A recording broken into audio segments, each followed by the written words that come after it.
let's move on to the next thing. Osimhen, man, fantastic. Let me tell you something. We all know that I've been asking this question.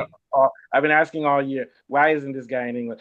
Yesterday, somebody was asking who's better between Osimhen and on ESPN. They say who's better, Osimhen or who's the guy or the guy that's playing for Liverpool now, their striker, Isak. Isak. Yeah, they're asking who's better. Let me tell you, they're not even in the same league. Osimhen, yesterday he exploited. He found holes in Liverpool. This is a team that presses. Yeah. He found holes, he stretched up, and he made the rest of his team look good. I was like, these guys from Galatasaray are good. Their central forward is their central attacking. No, what it was is that Osimhen stretched the field and made the whole team look good.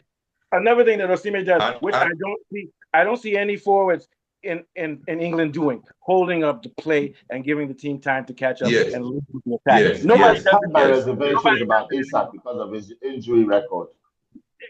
Injury record, no injury record. Isak does not have the physicality that it's like Osimhen.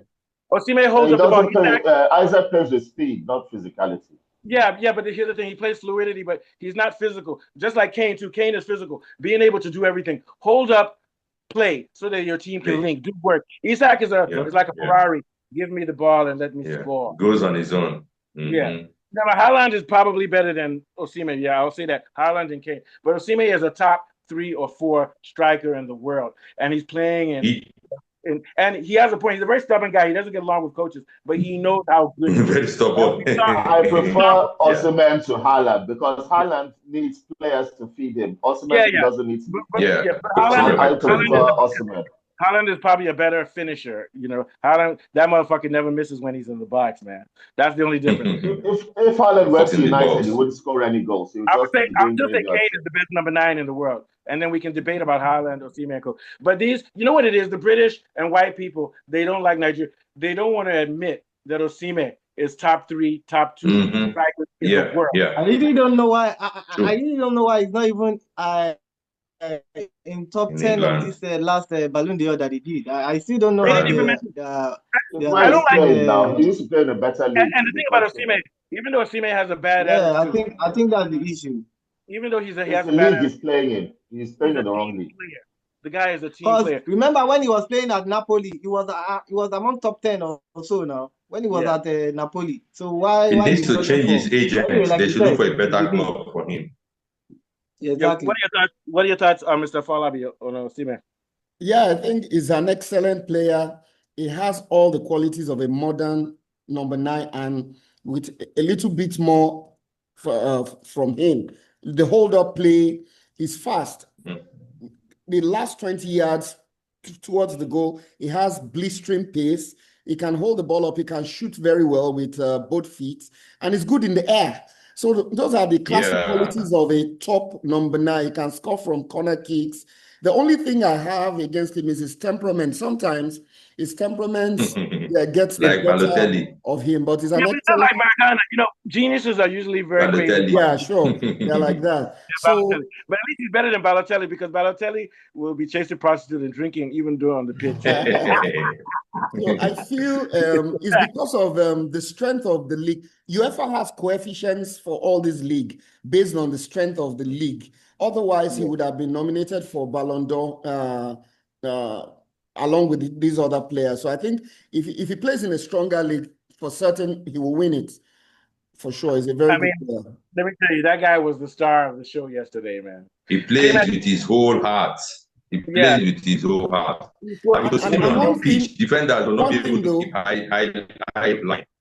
Yeah, go ahead, Mr. Falabi. Yeah, what I wanted to say is that the way Liverpool is playing, even though it's early days, you know, you want to win the Premier League, you need to curtail the number of goals you are conceding. Even before they started losing, they were winning, but they were conceding goals.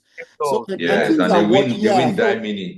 They're becoming too easy to play against and score. So when they are not scoring, they lose games. And you know what's funny? Arsenal would have beaten them if they had played open football against them. Yes. Arsenal was conservative and cautious. Arsenal was conservative and cautious. Let me say something, Kule. What did Galatasaray do? Arsenal can't even do. They can't even beat. Yes, now. Because attack. You're just there holding holding, playing in the midfield, just holding, passing around. Yes, now playing defensively.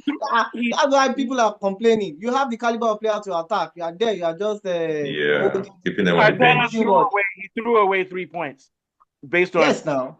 Look at Galatasaray. They're not afraid of Liverpool. So why should Liverpool? From the onset, from the beginning. If Liverpool's goal came very early in the first half, Arsenal would have equalized and won that game. Yeah, because they would have had to. Arsenal doesn't start playing until you kick their ass. That's the way they play. That's when they wake up. Yeah. They drew with City, right? Arsenal drew with City, right? Yes. Yeah, they drew with equalized at the 9 minutes. And they almost drew with Newcastle too. They equalized towards they won the game towards the end. Almost lost. And it was because Newcastle scored first that they started to play their real game. If you don't kick their ass, funny thing, that game, I'm quite impressed with what Arteta did. They actually came out, in fairness to him, they actually came out to press Newcastle from the onset.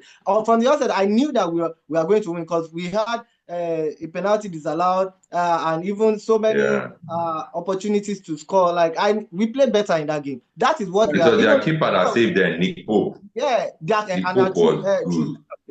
keeper too, Pope. As in we played well that day. We deserve to win. That is what we are expecting from Arteta. Go all out there. You have the player. Don't play like a champion. The problem is that Arteta respects. See this thing. He respects Liverpool and Man City and Chelsea and these top teams. He respects those teams too much. He plays better, so he's not willing to take that risk. But he's going to have to learn to do it. Because Arsenal can win. Just have to. All right, so let's.